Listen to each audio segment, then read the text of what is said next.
हम जिस जगत में रहते हैं क्या वो काल्पनिक है? क्या उसे और भी समझने की ज़रूरत है? हाँ, इसमें तो कोई दो राय नहीं है कि उसे और भी समझने की ज़रूरत है। पर यह भी बात सही है कि हम जितना भी इस सृष्टि को समझने की कोशिश किए हैं, हम और भी ज़्यादा उसमें उलझते गए हैं। अगर हम इस सृष्टि की बात करें तो हम इस सृष्टि को किस नज़र से देखते हैं?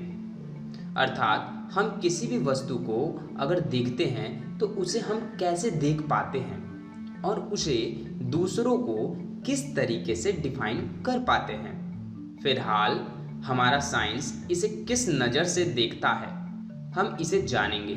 और क्या साइंस जिस कल्पना को समझ रहा है वह सच में है भी या नहीं, इन्हें भी हम जानेंगे।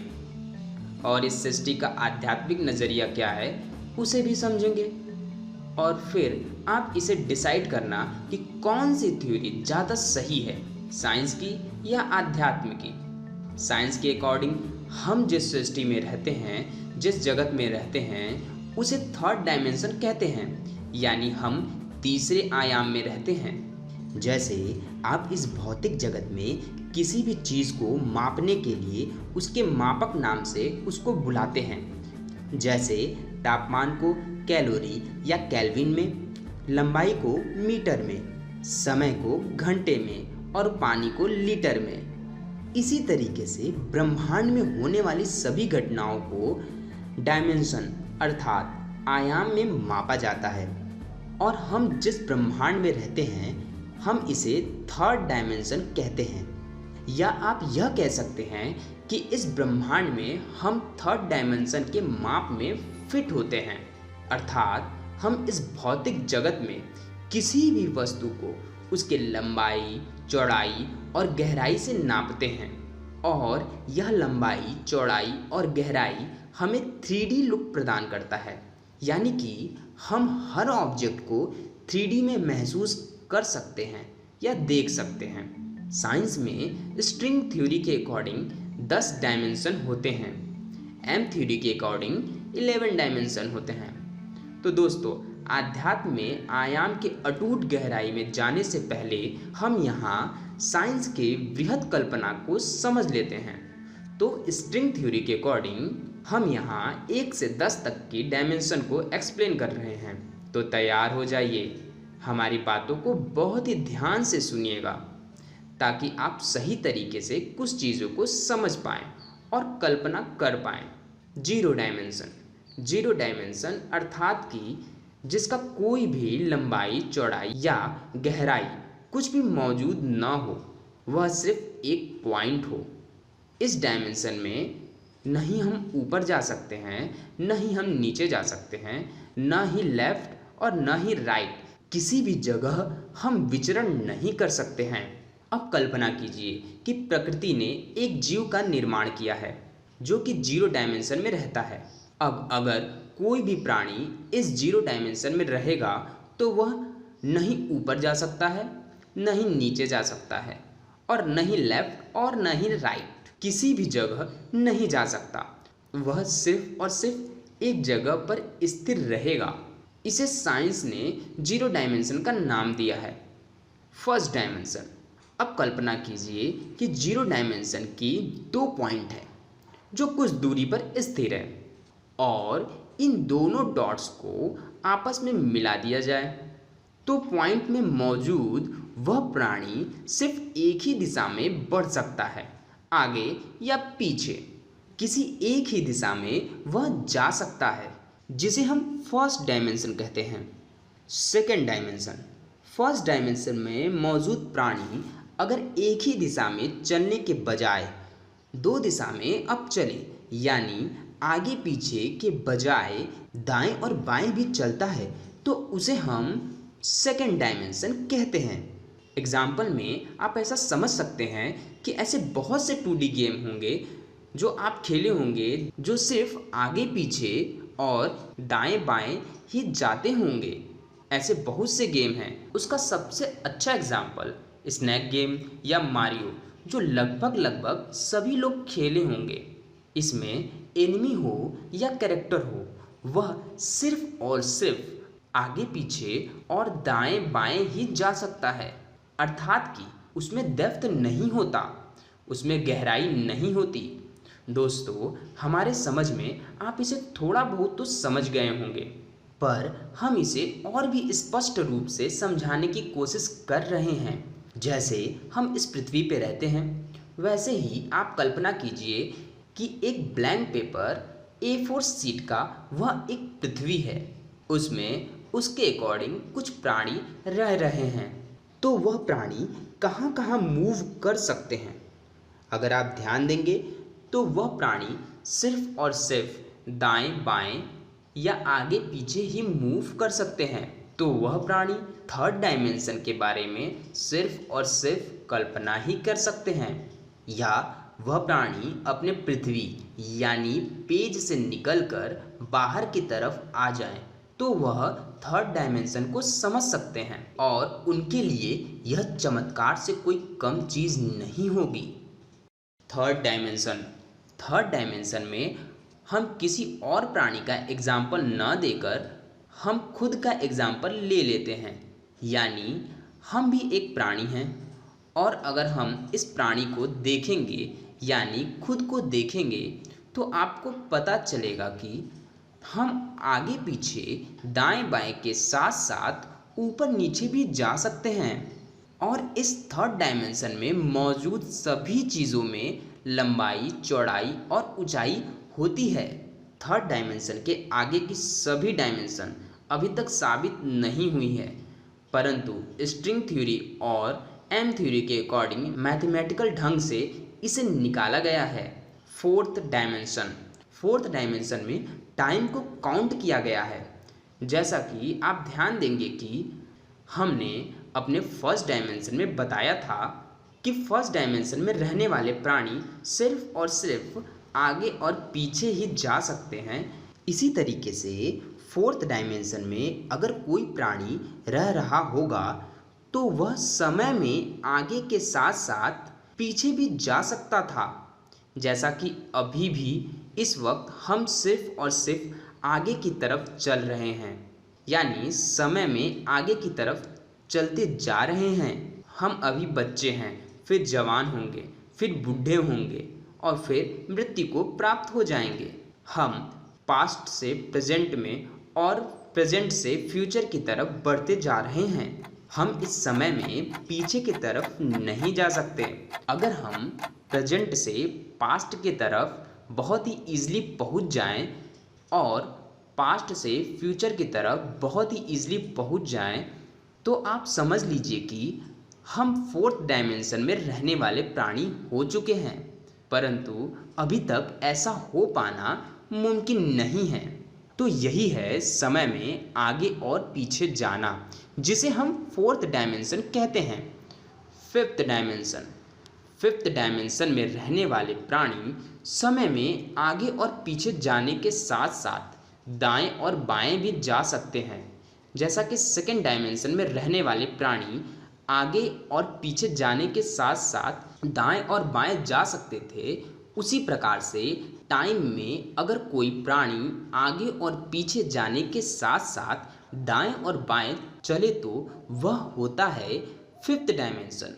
चलिए इसे एक साधारण एग्जाम्पल से समझते हैं।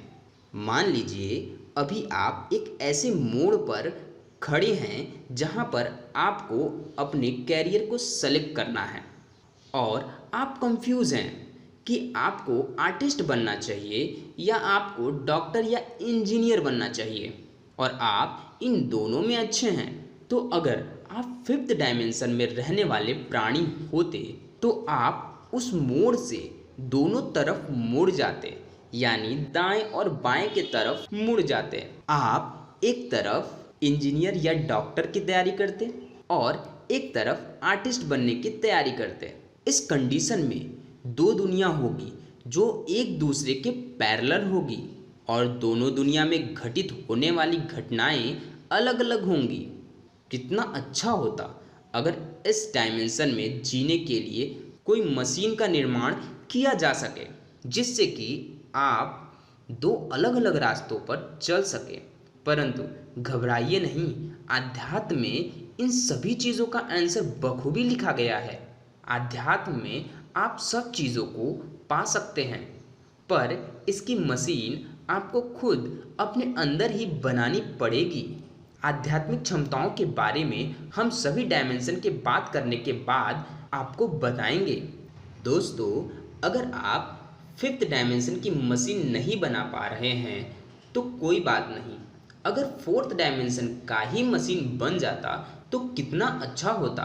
हम समय में आगे जाकर आर्टिस्ट बन जाते और फिर समय में पीछे वापस आकर अपनी ज़िंदगी को शुरू करते हुए इंजीनियर या डॉक्टर बन जाते। सोचकर कितना अच्छा लग रहा है ना? परंतु प्रकृति का नियम आप कभी मत भूलिएगा। जो चीज़ जितना सरल होता है उतना ही उसके लिए कठिन रास्ते भी होते हैं। अगर ऐसी दुनिया होती तो दुनिया की सोचने और समझने के तरीके भी अलग अलग होते और दुनिया बहुत ही पावरफुल होती। दुनिया का नक्शा ही अलग होता। सिक्स डायमेंशन में आप समय के साथ किसी भी दिशा में गति कर सकते हैं। समय आपके लिए कोई बाध्य नहीं रहेगा। आप एक ही समय में अनेक रूप ले सकते हैं, अनेक जगहों पर आ जा सकते हैं, अपनी मौजूदगी को दर्ज करा सकते हैं और अलग अलग काम को भी कर सकते हैं। आप हर कला में निपुण हो सकते हैं, यानी आप समय में आगे और पीछे जाकर हर कलाओं को सीख सकते हैं और एक ही समय में अलग अलग जगहों पर मौजूद होकर अलग अलग कलाओं का प्रदर्शन भी कर सकते हैं। यानी एक ही समय में आप डॉक्टर भी हो सकते हैं, इंजीनियर भी हो सकते हैं और साइंटिस्ट भी हो सकते हैं, यहाँ तक कि आप आर्टिस्ट भी हो सकते हैं। और आप अपने खुद के सभी प्रतिरूपों को कभी भी किसी वक्त जाकर मिल सकते हैं। जरा सोच कर देखिए, साइंस अभी इसकी कल्पना करके एक थ्योरी का निर्माण किया है, परंतु हमारे ग्रंथों और पुराणों में ऐसे बहुत से ऋषि मुनि हैं जो बहुत से कला में निपुण रहे हैं और साथ ही साथ एक ही समय में कई जगहों की मौजूदगी को दर्ज करा चुके हैं। अगर आप इसका सीधा सा एग्जाम्पल लेंगे तो आप भगवान श्री कृष्ण को देख सकते हैं। मानो उनके लिए ही तो सिक्स डायमेंशन बना था। वह समय में किसी भी स्थान पर जा सकते थे, एक ही समय में कई ढेर सारे प्रतिरूप ले सकते थे। जैसा कि सभी जानते हैं, भगवान श्री कृष्ण ही हैं जो कि 16 कलाओं में निपुणता हासिल किए हुए हैं। तो दोस्तों, जैसे जैसे डायमेंशन बढ़ता जाएगा वैसे वैसे डायमेंशन की कल्पना कर पाना थोड़ा मुश्किल हो जाएगा, परंतु हम इसे बहुत ही आसान तरीके से समझाने की कोशिश करेंगे। Seventh dimension. अब आप कल्पना कीजिए कि आप एक ऐसे प्राणी हो जो कि 6 डायमेंशन में रहता है, तो क्या होगा?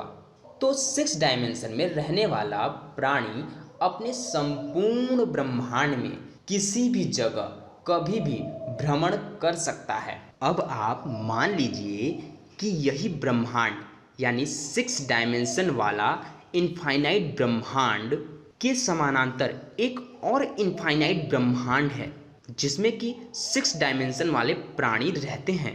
और अगर कोई ऐसा रास्ता बन जाए कि आप जिस ब्रह्मांड में अभी हैं उस ब्रह्मांड को छोड़कर किसी दूसरे अनंत ब्रह्मांड में बहुत ही आसानी से आ जा सके, तो यही होगा हमारा 7th डायमेंशन। यानी आप अपने एक ब्रह्मांड से निकलकर किसी और ब्रह्मांड में जा सके और उसके आयाम या उसके डायमेंशन के बारे में आपको पता हो, तो वही होगा आपका 7th डायमेंशन यानी 7वां आयाम। 8th डायमेंशन 8वां आयाम। 7 डायमेंशन में जैसे कि एक ब्रह्मांड से निकलकर दूसरे ब्रह्मांड में जाया जा सकता था, परंतु इसमें एक लिमिटेशन थी। वह यह कि आप सिर्फ एक ही दिशा में एक ही रास्ता को पकड़कर आप दूसरे ब्रह्मांड में जा सकते हैं, यानी कि आप सिर्फ सीधा ही गमन कर सकते हैं और वापस उल्टा आ सकते हैं, जैसा कि फर्स्ट डायमेंशन में हुआ था। फर्स्ट डायमेंशन में रहने वाला कोई भी प्राणी एक स्थान से दूसरे स्थान पर गमन कर सकता है, यानी आगे और पीछे ही जा सकता है, न कि ऊपर नीचे जा सकता है और न ही दाएं बाएं जा सकता है। इसी तरीके से सेवेंथ डायमेंशन में आप एक ब्रह्मांड से निकलकर सीधा सीधा दूसरे ब्रह्मांड में जा सकते हैं और वहाँ से सीधा सीधा आप अपने ब्रह्मांड में आ सकते हैं। लेकिन 8 वाले डायमेंशन में यानी 8वें आयाम में आप सीधा जाने के बजाय आप दाएं और बाएं भी जा सकते हैं और उस ब्रह्मांड को भी जाकर देख सकते हैं, यानी इसे 2D डायमेंशन ब्रह्मांड बोल सकते हैं। यानी कि पूरा ब्रह्मांड में आप सिर्फ 2 डायमेंशन यानी 2 आयाम में ही गति कर सकते हैं। आई थिंक आपको अच्छे तरीके से समझ में आ गया होगा। 9th डायमेंशन में आप ब्रह्मांड के अनगिनत अनंत रूप में कहीं पर भी किसी भी जगह किसी भी गति में भ्रमण कर सकते हैं। अर्थात कि 9 डायमेंशन में आप अपने ब्रह्मांड से निकलकर किसी और ब्रह्मांड में आगे पीछे ऊपर नीचे किसी भी ब्रह्मांड में भ्रमण कर सकते हैं। इस ब्रह्मांड रूपी महाब्रह्मांड को आप 3D ब्रह्मांड भी बोल सकते हैं, क्योंकि यह ब्रह्मांड बिल्कुल 3D वाला ब्रह्मांड होगा, जिसका लंबाई चौड़ाई और गहराई को आप महसूस कर सकते हैं और उसमें भ्रमण कर सकते हैं। 10th डायमेंशन 10वां आयाम। 10वें आयाम को आप ऐसे समझ सकते हैं कि पलक झपकते आप किसी भी ब्रह्मांड में किसी भी रूप में उपस्थित हो सकते हैं और साथ में आप जिस ब्रह्मांड में उपस्थित हैं उस ब्रह्मांड का कोई भी नियम आप पर लागू नहीं होगा, यानी आपका खुद का अपना ही नियम होगा। समय की कोई भी बाध्यता नहीं होगी, क्योंकि आप ध्यान दीजिएगा, जब भी आप ब्रह्मांड में भ्रमण करेंगे तो उस समय की बाध्यता होगी। ऐसा क्यों? क्योंकि आप सिर्फ अपने ही ब्रह्मांड में समय को कंट्रोल कर सकते हैं, लेकिन आप अपने ब्रह्मांड से निकलकर किसी और ब्रह्मांड में भ्रमण करेंगे तो आपका समय आगे की तरफ बढ़ता चला जाएगा। तो जिस तरीके से हमारा 4th डायमेंशन से 7th डायमेंशन था, जिसमें हम समय को अच्छे तरीके से कंट्रोल कर पा रहे थे, कुछ उसी तरीके से यहाँ पर ब्रह्मांड में भी भ्रमण करते हुए किसी भी नियम को अपने अनुसार ढालते हुए ब्रह्मांड का भ्रमण कर सकते हैं। आप ऐसा भी कह सकते हैं, 10th डायमेंशन को कंट्रोल करने वाले को हम भगवान कह सकते हैं।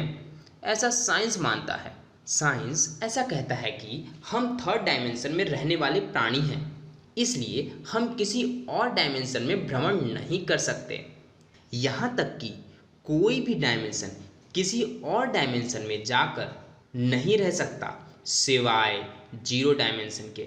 यानी 0 डायमेंशन किसी भी डायमेंशन में 1 डायमेंशन से लेकर 10 डायमेंशन के किसी भी डायमेंशन में भ्रमण कर सकता है। अब जरा हम अपने आध्यात्मिक साइंटिस्ट की राय को समझते हैं। ऋषि मार्कंडेय जी बोलते हैं, यह सृष्टि सिर्फ एक विचार है, जिसमें होने वाले सभी आयाम हमारे विचारों का एक संग्रह है। अर्थात आप जो भी कल्पना कर सकते हैं, जो भी चीज़ सोच सकते हैं, वह इस सृष्टि में घटित हो रही होगी या हो सकती है। अर्थात कि आप अपने द्वारा सोचे गए कोई भी चीज़ ऐसा नहीं हो सकता कि वह इम्पॉसिबल हो। जो भी विचार अपने मन में लाएं, वह हर चीज़ पूरी हो जाएगी। ब्रह्मांड की बात करते हुए वह यह बताते हैं कि यह पूरा ब्रह्मांड एक तिनके के बराबर है। अर्थात एक तिनके के अंदर इस पूरे ब्रह्मांड को समाया जा सकता है, परंतु इसके लिए बहुत ही अच्छी अभ्यास की ज़रूरत है। आयाम के बारे में बताया गया है कि हमारी कल्पना से भी ज़्यादा इस ब्रह्मांड में आयाम है, यानी डायमेंशन है। विडंबना यह है कि हम सिर्फ थर्ड डायमेंशन तक ही जानते हैं, यानी तीसरे आयाम को ही जानते हैं, परंतु अनगिनत संभावनाओं के साथ अनगिनत आयाम हमारे आसपास मौजूद हैं। लेकिन इन्हें समझने के लिए या उस आयाम में जाने के लिए आपको सूक्ष्म आयाम की सहारा लेना पड़ेगा। आप अभी जिस आयाम में जी रहे हैं उस आयाम को त्याग कर आपको सूक्ष्मता की ओर जाना पड़ेगा, यानी अपने आप को जितना सूक्ष्म बना सकते हैं उतना सूक्ष्म बनाना होगा और इसके बाद आप अनगिनत आयामों में भ्रमण कर सकते हैं। साइंस में हमारा कुछ ऐसा ही बोलता है कि जीरो डायमेंशन सभी डायमेंशन में विचरण कर सकते हैं, और आध्यात्म का सुने तो वह भी यही बोलता है कि सबसे सूक्ष्मतम आयाम ही अनगिनत आयाम को जन्म देता है। परंतु साइंस में यह नहीं बताया गया है कि हम किस तरीके से जीरो डायमेंशन में जा सकते हैं, यानी कि खुद को हम किस तरीके से जीरो डायमेंशन बना सकते हैं।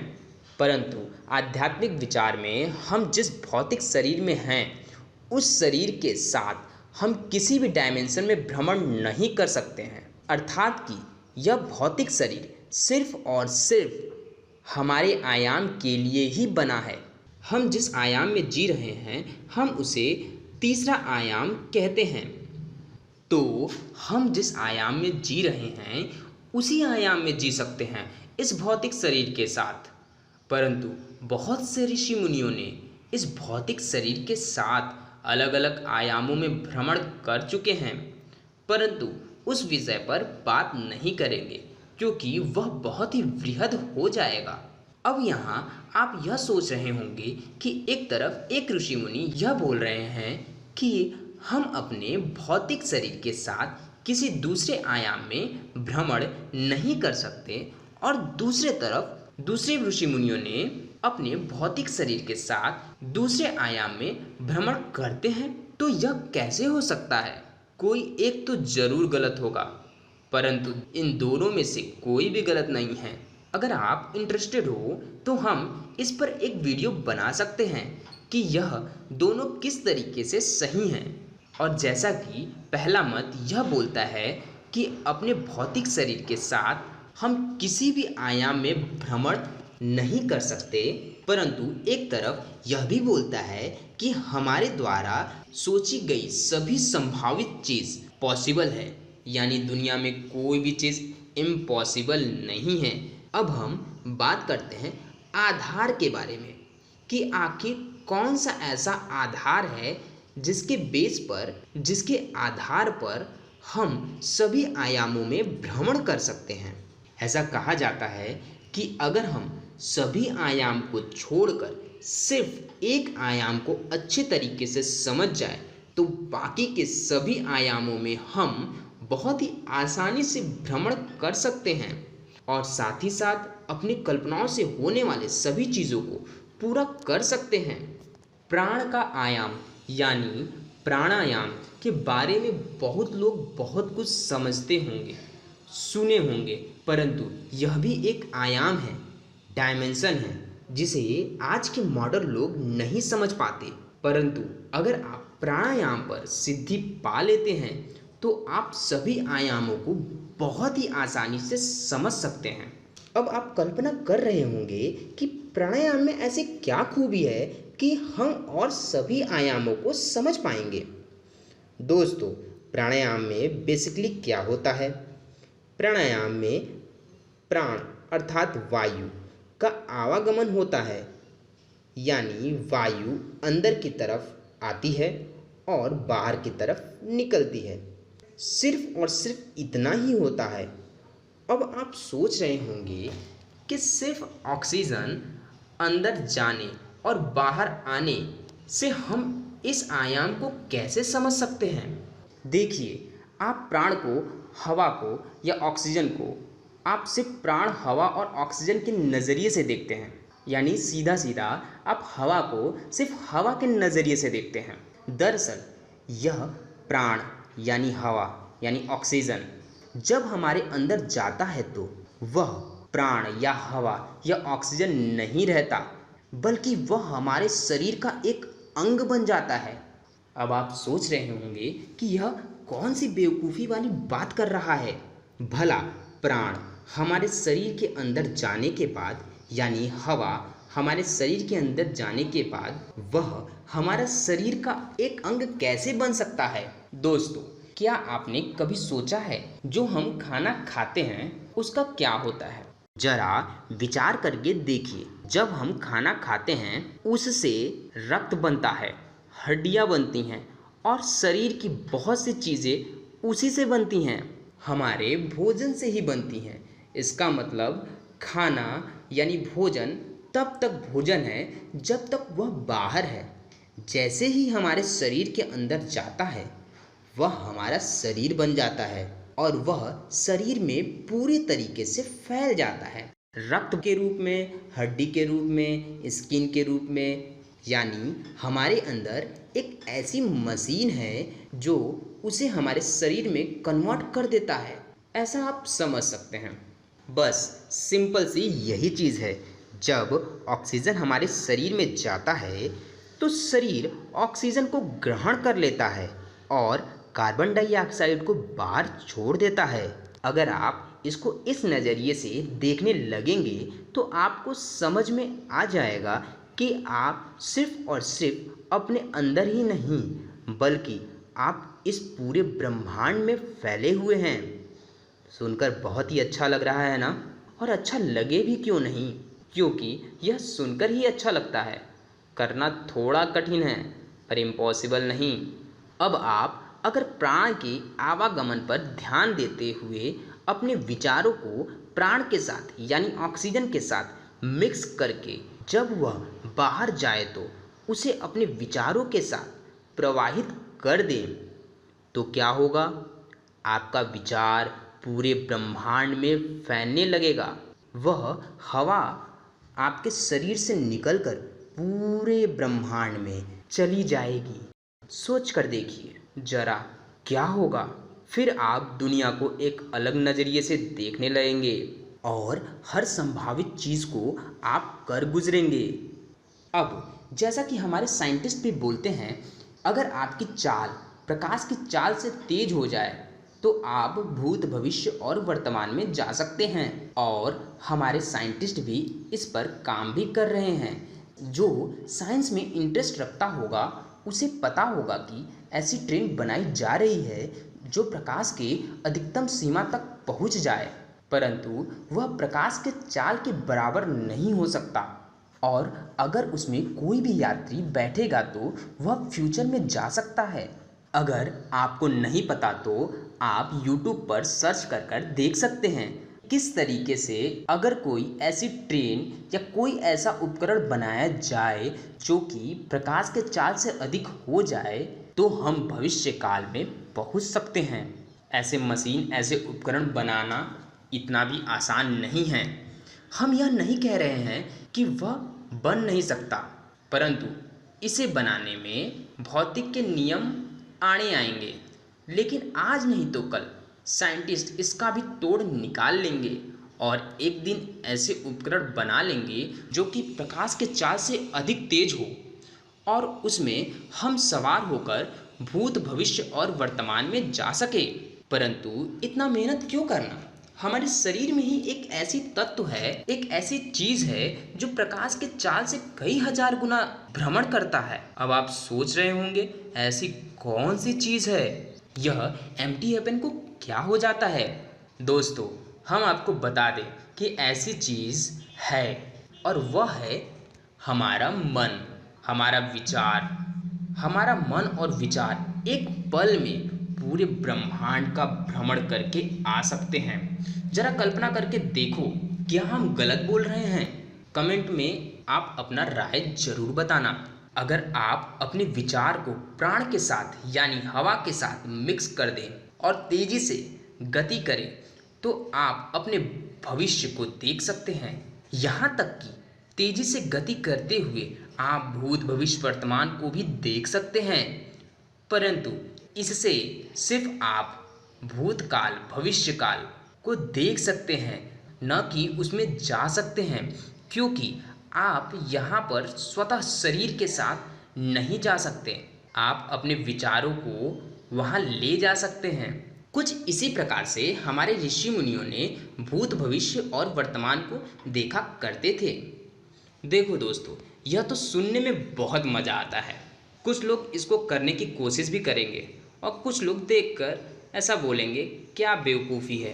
परंतु एक बार ज़रूर विचार करना, और अगर जो कोशिश कर रहा है उसे ज़रूर कोशिश करना चाहिए इस चीज़ों को लेकर, क्योंकि यकीन मानो दोस्तों, अगर आप इसको अनलॉक कर दिए तो यह दुनिया एक नेक्स्ट लेवल पर पहुंच जाएगी, और वह नेक्स्ट लेवल अतुलनीय होगा।